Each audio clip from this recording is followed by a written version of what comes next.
শুধুমাত্র 10 তারিখে রোজা রাখা, যেটাকে অনেকেই কি মনে করে, অপছন্দের মনে করে। এইটা আবার কেমন করে একটা রোজা রাখবো, এ তো ইহুদিদের কি হয়ে যাবে, অনুকরণ হয়ে যাবে, তাদের বিরোধিতা হবে না।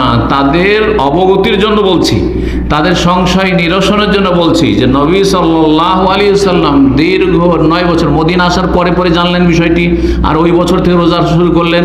9 বছর ধরে কিন্তু এই একটা করে রোজা রেখেছেন। তো এখানে শাহরুল্লাহ, আল্লাহর মাস বলে জানিয়ে দেওয়া হয়েছে যে এই মাসের বিশেষ গুরুত্ব রয়েছে, এটা মনে রাখবে। আল্লাহর এটি মাস, স্পেশাল মাস, যার নাম হচ্ছে মুহররম। আফজাল বাদাল ফরিজা সালাতুল, আর সবচেয়ে উত্তম নামাজ হচ্ছে ফরজ নামাজের পরে রাতের তাহাজ্জুদের নামাজ। জি, তো এই হাদিস প্রমাণ করে যে মুহররম মাসের রোজা হচ্ছে সবচেয়ে ফজিলতের। কিন্তু মুহররম মাসে কি বেশি বেশি সে রোজা রাখবেন এমন প্রমাণ রাসূলুল্লাহ সাহাবায়ে কেরাম থেকে নেই যে মুহররম মাসে খুব বেশি বেশি রোজা রাখো শাবানের মতো। যার ফলে আমরা যেখানে শরীয়ত থেমে গেছে ওখানে আমরা থেমে যাব। এটা হচ্ছে সালাফে সালেহিনের অনুসরণের দাবি, এটা হচ্ছে রাসূলুল্লাহ অনুসরণের দাবি। সুতরাং যদিও মুহররম মাসের কথা বলা হয়েছে, কিন্তু মুহররম মাসের বিশেষ সিয়াম সেটি 3টি, না হয় 2টি, না হয় 1টি, মূলত 1টি রোজাকে কেন্দ্র করে 2টি অথবা 3টি। এই রোজাতে আমরা সীমিত রাখবো, এর বেশিকে সুন্নত বলবো না। তবে কেউ যদি মনে করে যে আমি বৃহস্পতিবার সোমবার রোজা রাখবো, সবসময় রাখেন, তার মধ্যে মুহররমও রাখেন। আর যদি সবসময় রাখা সম্ভব না, আমি এই মাসে রাখবো, অসুবিধা নেই। কিন্তু মুহররমের জন্য আর বিশেষ এর অতিরিক্ত কোনো রোজা প্রমাণিত নয়। তাহলে এই হাদিস দ্বারা ফজিলত পাওয়া গেল। আরেকটি হাদিস রয়েছে সহিহ মুসলিমে, 1977 নম্বর হাদিস, 2 ভাষা দিয়ে এসছে। নবী সাল্লাল্লাহু আলাইহি ওয়াসাল্লামকে জিজ্ঞাসা করা হলো আন ইয়াউমে আশুরা, আশুরা রোজা সম্পর্কে। তখন কি বললেন? ইউকাফিরু সানাতাল মাদিয়া, গত 1 বছরের গুনাহ মাফ হবে, গত 1 বছরের গুনাহ মাফ হবে। জি।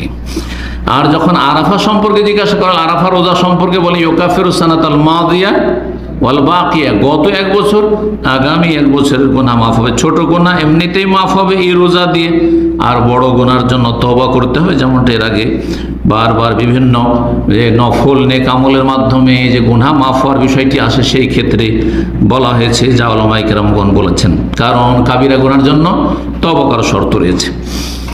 এখন এই রোজা কয়টি রাখবেন, এই মর্মে সহিহ মুসলিমের হাদিসের 1917 নম্বর হাদিস, তাতে রয়েছে আব্দুল্লাহ বিন আব্বাস রাদিয়াল্লাহু তাআলা আনহু বর্ণনা করেছেন যে রাসূলুল্লাহ সাল্লাল্লাহু আলাইহি সাল্লামকে বলা হলো যে ইয়া রাসূলুল্লাহ ইন্নাহু ইয়াউমুন ইউআযযিমুহুল ইয়াহুদ ওয়ান নাসারা, এই দিনে যে আমরা রোজা রাখছি আর আপনি রোজা রাখতে বললেন, এই দিনটির তো শ্রদ্ধা সম্মান খুব করে ইহুদিরা খ্রিস্টানরাও, আর আমরাও সেই দিনে শ্রদ্ধা সম্মান বা সেই দিনটাকে শুকরানা হিসেবে রোজা রাখছি, তা তাদের অনুকরণ হয়ে যাচ্ছে না? আর আপনি তো অনুকরণ করতে নিষেধ করেন বলা হয়। তখন তিনি বলেন লাইন বাকিতু ইলা কাবিলিন লা আসুমান্না তাসে, অন্য রিওয়ায়াত হচ্ছে ইনশাআল্লাহ তাআলা, আল্লাহ চাইলে আগামী বছর যদি আমি থাকি তো 9 তারিখেও রোজা রাখবো, 9 তারিখে রোজা রাখবো।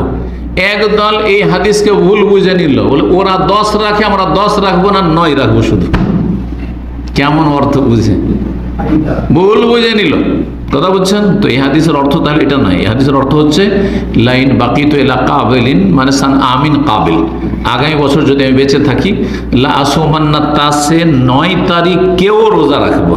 এই জন্য ইমাম ইবনে তাইমিয়া রাহিমাহুল্লাহ তার ফাতোয়ায় বলছেন যে লা আসুমান্না তাসে ইয়ানি মাল আশির, 10 তারিখের সাথে 9 তারিখে রোজা রাখবো। কিসের জন্য? লি আজালে মুখালাফাতিল ইয়াহুদ, ইহুদিদের বিরোধিতা করার জন্য। তারা 1 দিন রোজা রাখে আর আমরা 2 দিন রাখবো। 2 দিনের হাদিস বেশি প্রসিদ্ধ এবং সহিহ, যেমন সহিহ মুসলিমের কথা বললাম।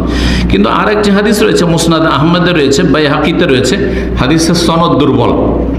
তবে কারো যদি 9 তারিখে রাখা সম্ভব না হয়, সেই ক্ষেত্রে এই আমলটি করতে পারে।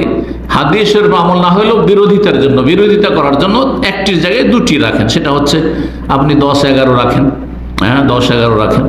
যদি 9 তারিখ 10 তারিখ রাখা সম্ভব নয়, তাহলে 10-11 রাখেন। এই ক্ষেত্রে ইমাম ইবনুল কাইয়্যিম রাহিমাহুল্লাহ জাদুল মাদ 2য় খণ্ড 76 পৃষ্ঠা, জাদুল মাদ 6 খণ্ড রয়েছে, ইমাম ইবনুল কাইয়্যিম খুব প্রসিদ্ধ কিতাব, খুব প্রসিদ্ধ কিতাব। তাতে তিনি বলছেন আন্না সিয়ামে আশুরা সালাসা মারাতিব, আশুরার রোজার 3টি স্তর রয়েছে। আশুরা রোজার 3টি স্তর রয়েছে। 1 নম্বর হচ্ছে সবচেয়ে উচ্চ স্তর, সৌমুত্তাসে ওয়াল আশের ওয়াল হাদি আশার, 9, 10, 11 তারিখ 3 দিন রোজা রাখেন। ওয়াহাজা আকমালুহা, এটা সবচেয়ে পরিপূর্ণ, সবচেয়ে উত্তম। 3 দিন কেউ যদি সিয়াম পালন করে। 2 নম্বর স্তর হচ্ছে সৌমুত্তাসে ওয়াল আশের, 9 তারিখ আর 10 তারিখের রোজা। এই ক্ষেত্রে ইবনুল কাইয়্যিম রাহিমাহুল্লাহ বলছেন ওয়া আলাইহি আকসারুল আহাদিস, অধিকাংশ হাদিস কিন্তু এইটাই প্রমাণ করে। এই জন্য অনেক আহলে হাদিস ওলামারা বলেন যে না 3টি না, কারণ 3টির হাদিস যেটা আছে সেটা তো জয়ীফ, আর সহিহ হাদিস হচ্ছে যে আগামী বছর বেঁচে থাকলে 10-এর সাথে 9 রাখবে, যেন 9, 10 বেশি উত্তম। তবে 3টি রাখলে নিঃসন্দেহে 2-এর চাইতে আশা করি উত্তম হবে। অধিকাংশ হাদিসগুলি 9 আর 10 সম্পর্কে আছে। এই জন্য কেউ যদি 2টো রাখে আর 9, 10, আর আরেকজন 2টো রোজা রাখলো 10-11, 10-11 চাইতে 9, 10 উত্তম, 10-11 চাইতে 9, 10 উত্তম। 3য় স্তর হচ্ছে সৌমুল আশেরে ওয়াহদাহ, শুধুমাত্র 10 তারিখে রোজা রাখা, যেটাকে অনেকেই কি মনে করে, অপছন্দের মনে করে। এইটা আবার কেমন করে একটা রোজা রাখবো, এ তো ইহুদিদের কি হয়ে যাবে, অনুকরণ হয়ে যাবে, তাদের বিরোধিতা হবে না।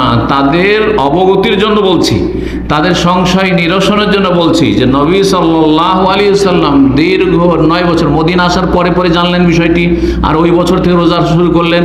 9 বছর ধরে কিন্তু এই একটা করে রোজা রেখেছেন, শুধু একটি করে রেখেছেন। তারপরে শেষ বছরে যখন তাকে স্মরণ করার, কারণ দিনের বিধিবিধান ধীরে ধীরে ধীরে ধীরে আসমান থেকে নাজিল হচ্ছে ওহীর ভিত্তিতে, আর আমল হচ্ছে, এই করতে করতে দিন কমপ্লিট হচ্ছে। আর ইহুদি নাসারা বা কাফেরদের বিরোধিতা করতে হবে ধর্মীয় বিষয়গুলিতে, এই বিষয়টি শেষ দিকে হয়তো নাজিল বিধান। সাহাবীরা বললেন ইয়া রাসূলুল্লাহ, আপনি তো বলছেন যে সব বিজাতি কাফেরদের বিরোধিতা করতে হবে।